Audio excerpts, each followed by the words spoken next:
Head back home, you penniless, unemployed hag. What's the scam with you tagging along on this trip, Gretties? My disappointment in my family was as predictable as ever. Well, I'll give them a taste of their own medicine. While reveling in some solitary moments away from their company, I resolved to take matters into my own hands. Just then, my brother's voice chimed in on the phone. Hey, what's going on, sis? What have you done?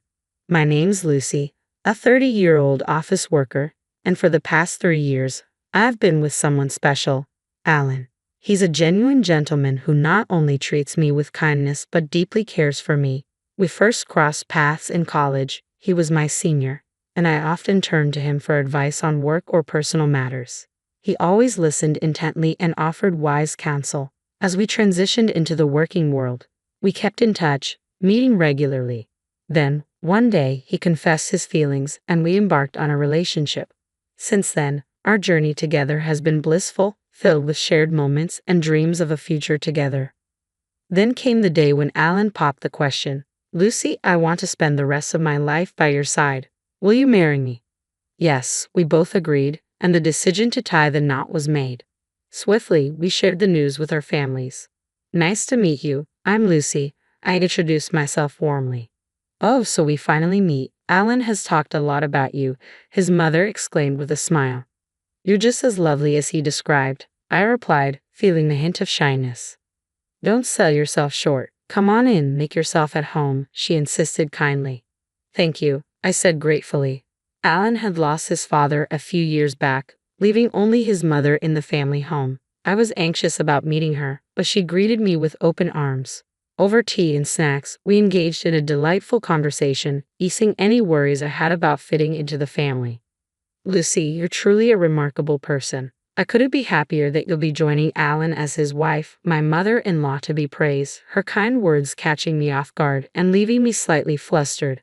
I'm eagerly anticipating your wedding. Take care, Mom. Thank you for today, I replied, bidding her farewell. As our meeting concluded on a positive note, a sense of relief washed over me. However, the thought of introducing Alan to my own family immediately dampened my spirits. The truth is, I've never been particularly fond of my own family. The root of this issue stems from the way my parents treated me throughout my childhood. Both of them were star athletes. Mom excelled in track and field, while Dad dominated the soccer field. Their athletic prowess earned them scholarships to college, and naturally, they expected the same level of athletic achievement from their children. Unfortunately, I didn't possess the same athletic talents they did. Despite their efforts to nurture my sporting abilities by enrolling me in various activities like basketball, swimming, table tennis, and even figure skating, I remained average at best. It was evident that my parents were disappointed by my lack of athletic prowess. Then came the arrival of my younger brother Kyle. With aspirations of having a son, my parents eagerly enrolled him in sports as well. It turned out that Kyle had a natural talent for soccer. When the local youth coach praised his abilities, my parents were overjoyed and redirected all their attention towards him. Kyle is truly exceptional. He's something truly special, they would gush, their words implying my inadequacy. It seemed as though it was nothing more than a disappointment in their eyes. They lavished Kyle with attention and neglected me, even as I progressed through middle and high school. While I dedicated myself to my studies and excelled academically, they dismissed my achievements, claiming that academic success held no real value. When I expressed my desire to attend college, they brushed it off, citing financial constraints, so I relied on scholarships to pursue higher education. Meanwhile, Kyle continued to thrive in soccer, earning himself a scholarship to high school. My parents couldn't contain their excitement. He's destined for greatness. We'll do anything for Kyle. Growing up in the shadow of such adoration, Kyle began to look down on me. Lucy, you're such a failure and a curse. Even Mom and Dad can't stand you. If you weren't around, they could invest all their resources in me. You're just dragging us down. Kyle's hurtful words were a regular occurrence, and my parents never intervened to correct him. You truly are a burden. Spending money on you is just a waste, echoed their sentiment, further crushing my already fragile self-esteem. Despite managing to secure admission to a decent college and landing a job at a reputable company, my sense of worth remained battered, perpetually overshadowed by Kyle's accomplishments. He effortlessly earned yet another soccer scholarship for college, and my parents beamed with pride. Meanwhile, I was struggling to make ends meet. burdened by student loan debt. While Kyle continued to bask in the warmth of parental affection, living at home, pursuing his education, and indulging in soccer, the road to professional success proved arduous. Eventually, Kyle's dreams of going pro fizzled out, and he had to settle for a regular job. Yet my parents remained steadfast in their pride, and Kyle continued to enjoy the comforts of home, content in his own bubble. Every Christmas, when our extended family gathered, my parents insisted on my presence. They would introduce me as their disappointing daughter while lavishing praise upon Kyle, their pride and joy. But Lucy is thriving, she has a stable job, relatives would interject. No, no, Kyle is far more impressive, my parents would dismiss their comments, leaving me disheartened each time. It became a pattern. My family's consistent favoritism towards my brother, their disregard for my achievements. Eventually, I stopped attending these gatherings altogether. I avoided family events and hesitated to introduce my fiancé to them, knowing how they would treat him. Despite being aware of my family's attitude, Alan insisted on a family meeting. So, after years of avoidance, I made the decision to return home. I called my mom to share the news. What? No, how have you been? Or it's been too long. Her response was devoid of warmth or interest, a stark reminder of how little I mattered in their eyes, even after all this time. It's been years since you reached out. What's the matter now? My mom's voice came through, devoid of any warmth. Well, I'm getting married, and my fiancé wants to meet the family. Could we arrange that? I stuttered nervously. Why bother with all that hassle? Just tie the knot and be done with it. Her response was disappointingly cold. Just as I was processing her words, Kyle's voice cut in. Mom, who are you talking to? He inquired. It's Lucy. She's talking about having a family meeting because she's getting married. Really? That sounds amusing. I'd love to see who this guy is. Let's invite them. Kyle chimed in, his tone dripping with sarcasm. Fine, if Kyle insists, my mom relented, her tone lacking enthusiasm. All right, you can come for the meeting, she added, a hint of obligation in her voice. After overhearing their conversation, I felt a whirlwind of emotions. Despite their lukewarm invitation, I reasoned that they did express some desire to see me. So, on my next day off, I made the decision to visit my family. Just be prepared for the worst. They might not treat you well, Alan cautioned me. Yeah, I understand. But from that brief phone call, it sounds like you have quite the family dynamic, I replied, trying to lighten the mood. This isn't a laughing matter. I've had my fair share of struggles with them, Alan reminded me solemnly. I insist on meeting your family before we tie the knot. We'll keep it brief, all right? I urged Alan as we drove to my family home. Upon arriving, we rang the doorbell, but no one answered. Resorting to my key, I let us in. As we entered the living room, I was taken aback to find my family seated on the sofa. What surprised me even more was the presence of an unfamiliar young woman. Deciding to start with a simple greeting, I spoke up. Hello, everyone. It's been a while. This is my fiancé, Alan. Pleasure to meet you all. I introduced Alan, prompting my family's gaze to shift towards him. Well, I half expected Lucy to bring home some dull, unremarkable fellow, but you seem all right, Kyle remarked crudely, eliciting an awkward chuckle from Alan. Kyle, who's the woman next to you? Your girlfriend? I couldn't hide my irritation at Kyle for bringing an unexpected guest to our pre-planned family gathering. But Kyle's response caught me off guard. She's my wife, Mia. We've been living here since we got married. He dropped the bombshell casually. What? Wife? My eyes widened in disbelief. You got married. I was stunned, the news hitting me like a ton of bricks. Yeah, last year, Kyle confirmed, seemingly unfazed. I was left speechless, grappling with the realization that my own brother had tied the knot without even informing me. As I tried to process this revelation, my raised voice drew Mom's annoyance. You're too nosy. It's none of your business if Kyle got married, she snapped, brushing off my concerns. I felt a mix of hurt and betrayal. Dad then turned his attention to Alan, ignoring the tension in the room. I'm not particularly interested, but what do you do for a living? You're marrying Lucy, so it can't be anything impressive, but let's hear it, he remarked bluntly. Alan's calm demeanor contrasted sharply with my rising anger. As I clenched my fists in frustration, Alan gently restrained me, reminding me not to let their words get to me. I apologize for any rudeness. Here's my card, Alan said, extending his business card to Dad, who initially regarded it with little interest. However, his expression quickly changed. "You're a lawyer," Dad exclaimed, his eyes widening in surprise. Mom, Kyle, and Maya shared in the astonishment. "Wow, that's impressive. Elizabeth, prepare some tea for our guests, would you?" "I'll handle it," Dad declared, suddenly hospitable. "A real lawyer, how fascinating," he mused as the atmosphere in the room shifted. Alan couldn't help but be taken aback by the sudden change in attitude. "I never would have guessed Lucy's fiancé was a lawyer," Kyle remarked, echoing the sentiment shared by the others. "Does that mean you make a lot of money? Maybe you can buy me a designer bag for my birthday," Maya chimed in, her audacity leaving me speechless. It was astonishing that she would make such requests to Alan upon their first meeting. Nevertheless, Alan responded with a wry smile, handling the situation with grace. "Alan, you really shouldn't be saying such things to my fiancé, especially on our first meeting," Alan responded with a wry smile, addressing me as bold comments. "We're going to be family, so let's try to get along," Mom interjected, attempting to diffuse the tension. However, I couldn't shake off the sense of unease that lingered within me. As the families gathered for a joint meeting, both my parents and Kyle's family exhibited an unusual level of enthusiasm. Even my mother-in-law appeared somewhat taken aback by their fervor. Following the meeting, I took the opportunity to apologize to my mother-in-law, only to discover that Alan had already informed her of the incident. "Don't worry about it," she reassured me with a smile, instantly alleviating my concerns. It was a moment of relief, reaffirming my belief in her genuine kindness. 2 months later, Alan and I exchanged vows, with my previously indifferent family in attendance. Surprisingly, after the wedding, they began reaching out to us more frequently. "Why don't you and Alan join us for dinner sometime? We know this wonderful restaurant," Mom's voice would chirp over the phone. I couldn't shake the suspicion that they were eyeing Alan's money, given his profession as a lawyer.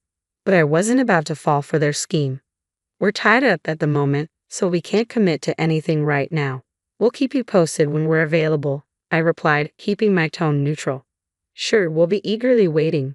We're flexible with our schedule," Mom responded, her enthusiasm palpable. I felt a surge of disgust. It was clear they were more interested in exploiting my marriage to a wealthy man than in building a genuine relationship with me. After maintaining distance for some time, Mom called again a few months later.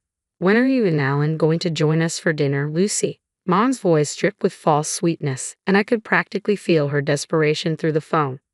"Sorry, Mom, we're pretty swamped," I replied curtly, already contemplating ending the call. But before I could, she dropped a bombshell. "We're planning to celebrate my half-century birthday," she continued, her tone shifting slightly. "After all, your father and I did see you through high school. It wouldn't hurt to show a little gratitude." I could feel her frustration mounting, expecting us to start treating her differently. But deep down, I couldn't deny that she had a point. After all, my parents had supported me until I graduated college, even if I'd paid my own way through it. Perhaps it was time to show a bit of gratitude. As Mom hit the big 5-0, I relented. "All right, count us in for the celebration." "Really? That's fantastic. We're actually planning a family trip, so it'll be perfect for all of us to spend time together." "A family vacation, huh?" I mused, not entirely enthusiastic about the idea. But then I realized it could be an opportunity to enjoy some quality time alone with Alan. When I brought up the idea to Alan, he was on board, so we decided to join the family trip. Mom's reaction was pure excitement. "Could you handle the reservations? I'll send you a bunch of URLs for hotels and plans," Mom requested eagerly. "What?" Mom inundated me with URLs, all pointing to luxury hotels and high-end restaurants. I couldn't help but feel irked by their extravagance, but I reasoned that this might be a one-time indulgence. Reluctantly, I checked out the links and proceeded with the bookings. When I called Mom to confirm the reservations, her joy was palpable. "I can't wait, thank you so much," she exclaimed, brimming with excitement. At last, the long-awaited day for our half-century family vacation had arrived, and our destination was sunny Florida. Excitement filled the air as we boarded the plane, with everyone in high spirits. Both my parents and Kyle, along with his partner, seemed to be thoroughly enjoying themselves. On touchdown, Alan and I made it clear to the family that we intended to explore on our own. Despite their attempts to persuade us to join them for souvenir shopping, we managed to gracefully evade the invitation and set off on our own adventure. We arranged to reconvene for dinner at the upscale restaurant we had reserved. As Alan and I wandered the city, taking in its sights and sounds, time seemed to slip away effortlessly. Eventually, we made our way to the fancy restaurant where our parents and Kyle's family were already waiting. "You're late," Mom chimed in sharply as we approached. "Well, we still have 10 minutes until our reservation," Alan calmly pointed out. Suddenly, their demeanor shifted. "We were talking to you," Mom retorted curtly. "What? Our business is with Alan, not you." Mom's words cut through the air, her tone sharp and dismissive. "Thank you for covering the expenses for this lavish dinner and hotel stay," Dad added, his gratitude directed solely towards Alan. Alan looked bewildered, while Kyle and the others turned their attention to me. "You're finished here, Lucy. You don't deserve any of this. You're nothing but a burden," Kyle spat out angrily. "What are you even talking about?" I tried to reason, but their voices rose in unison. "Get out of here, you jobless loser. You have no place on this trip," they berated me, their words dripping with disdain. Disgusted by my family's treatment, I realized their intentions to exclude me from the beginning. So this is how it's going to be, I thought to myself, feeling a surge of determination. "You'll regret this." Without another word, I leaned in close to Alan and whispered, "Fine, I'll leave now." Our parents and Kyle's family looked smug as they entered the restaurant with Alan, I remarked bitterly. Quickly, I made alternate arrangements. Thankfully, a decent hotel had a last-minute cancellation, so I secured a room and checked in. Settling into a cozy lounge with a picturesque view, I indulged in a cup of coffee to soothe my frayed nerves. It wasn't long before Kyle's call interrupted my moment of peace. "What did you do, Lucy?" "Alan's gone." Kyle's voice sounded frantic. "I have no idea. You know Alan, he's usually clueless but sharp when it counts," I replied, trying to keep my tone steady. "Sure, but this is different. I told him I'm staying at another hotel, so he should join me," Kyle explained. "Whenever you're kidding, Kyle," I retorted, feeling a surge of irritation. Kyle abruptly ended the call, leaving me to ponder the situation. Soon after, Alan appeared at my hotel, a mischievous grin adorning his face. "Did it work? Were they mad?" I asked eagerly.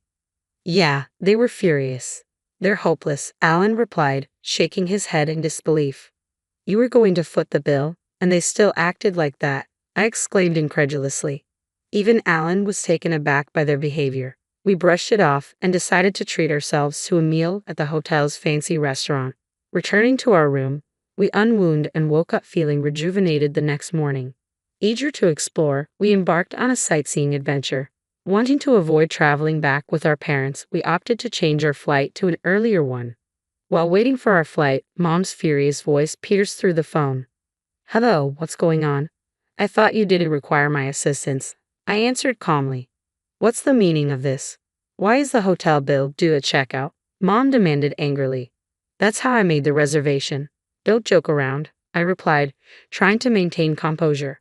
"We can't afford $11,000 per person. If you're enjoying luxury, you should cover the expenses.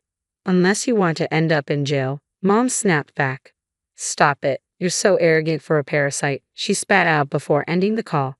"You're the one who needs to stop. I had every intention of covering all the expenses for this trip as a gesture of gratitude for all the years you've supported me. But you ruined it by kicking me out," I asserted firmly. "Wait, you were going to pay for everything." Mom's voice wavered with disbelief. "That's exactly what I've been trying to tell you," I affirmed. "There's no way you could afford something like that," Mom countered skeptically. "Don't underestimate me. I work at the headquarters of a major corporation and hold a managerial position. I'd earn significantly more than Dad and have substantial savings," I explained calmly. "Really?" Mom was left speechless, but at that point, it hardly mattered. I had made my decision to sever ties completely. "I have to board the plane now, so goodbye," I stated, ending the conversation abruptly. "Wait, hold on," I muttered before swiftly ending the call and blocking all their numbers. Fortunately, they were unaware of our address or workplaces, preventing any unexpected visits. However, my Nave family made a reckless move by storming the law firm listed on Alan's business card.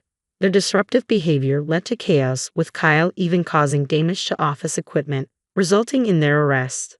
After indulging in an extravagant family trip, They now face the consequences of their actions, hefty damages and fines to pay. Dad and Kyle were subsequently terminated from their jobs, and now they all struggle to make ends meet with part-time employment, trapped in a cycle of poverty and constant conflict. It's a stark lesson in be what you sow. On the other hand, Alan and I continue to lead a contented life. I'm overjoyed to announce that I'm expecting, and we recently welcomed our beautiful daughter into the world, celebrating the momentous occasion with my supportive mother-in-law. Moving forward, I intend to cherish my true family, Alan, my mother-in-law, and our daughter, and embrace a life filled with happiness and fulfillment.